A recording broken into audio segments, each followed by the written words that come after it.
वाल्मीकि द्वारा रचित रामायण को हम सब ने पढ़ा है और टीवी पर देखा है दोस्तों, लेकिन रामायण उतनी ही नहीं है। रामायण एक बहुत ही विस्तृत ग्रंथ है और इसमें बहुत सारी कथाएं और कहानियां हैं जो हमें सीख देती, हमारे जीवन को आसान बनाती। एक ऐसा ही अनसुना रोचक किस्सा हम आपको बताने वाले हैं। जब माता सीता को गर्भवती होने के बावजूद श्री राम ने अपने से अलग कर दिया था, उनको दूर रहना पड़ा था। उस स्थिति में जब श्री राम के साथ की उनको बहुत अधिक आवश्यकता थी, किसी भी महिला को अपने पति की सबसे ज्यादा जरूरत होती है। दोस्तों, माता सीता को अपने पति का वियोग सहने का एक श्राप मिला था। पवित्र हिंदू ग्रंथ रामायण के अनुसार एक धोबी के संदेह करने पर श्री राम ने सीता जी का त्याग कर दिया था। लेकिन इसके पीछे की कहानी क्या है वो हम आपको बता रहे हैं इस वीडियो में। दोस्तों, मिथिला नगरी में एक राजा हुआ करते थे जिनका नाम था राजा शीरध्वज।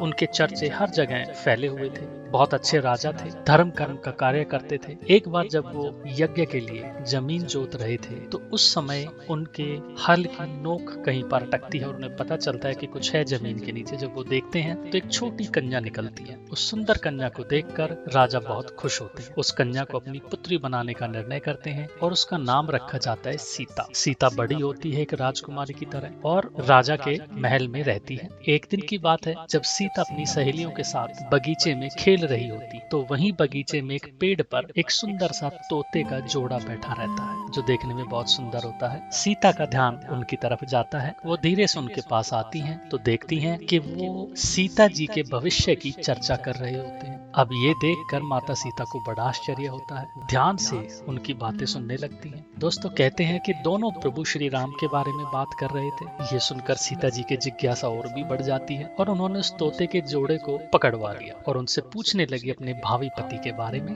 अपनी भावी जिंदगी के बारे में। सीता जी ने बड़े प्यार से दोनों पर हाथ फेरते हुए पूछा कि तुम्हें भविष्य की इतनी जानकारी कैसे मिली। इस पर दोनों बताते हैं कि वो महर्षि वाल्मीकि के आश्रम में रहते हैं, जहाँ वाल्मीकि प्रतिदिन राम और सीता की ही चर्चा करते हैं और वहाँ पर और कोई बात ही नहीं होती है, इसलिए उन्हें इस बारे में पता है। इतना ही नहीं, तोते सीता जी को बताते हैं कि अयोध्या के राजा दशरथ के ज्येष्ठ पुत्र श्री राम जो शिव जी के धनुष को तोड़ेंगे और उन्हीं के साथ आपका विवाह होने वाला है। दोस्तों, कहा जाता है कि सीता के सवाल खत्म ही नहीं हो रहे थे, उत्सुक हो गई और धीरज खो बैठी और ज्यादा भविष्य के बारे में सवाल पूछने लगी। अंत में वो दोनों तोते थक गए, परेशान हो गए और जाने की आज्ञा मांगने लगे। लेकिन सीता जी ने उन्हें ये कहकर रोक दिया कि जब तक उनका विवाह श्री राम से नहीं हो जाता वे दोनों मिथिला के महल में ही रहेंगे। इस पर नर तोते ने उन्हें समझाया कि देखिए, पक्षी बंधन में नहीं रह सकते, उनका असली घर तो खुला आसमान ही होता है। लेकिन सीता जी कहाँ मानने वाली थी, क्योंकि उन्होंने बात ही कुछ ऐसी बताई थी भविष्य की जिन्होंने सीता जी को बेचैन कर दिया। फिर उन्होंने नर तोते से कहा कि अगर तुम जाना चाहो तो जा सकते हो, लेकिन मादा तोता उन्हीं के पास रहेगी। अब सीता जी की ये बात सुनकर नर तोता बहुत दुखी हो गया। उन्होंने प्रार्थना की कि देखिए, जो मादा तोता है वो गर्भवती है और इस वक्त उसे अपने पति की सबसे ज्यादा जरूरत है, कृपा करके हमें अलग ना करें। लेकिन सीता जी फिर भी नहीं मानी। जब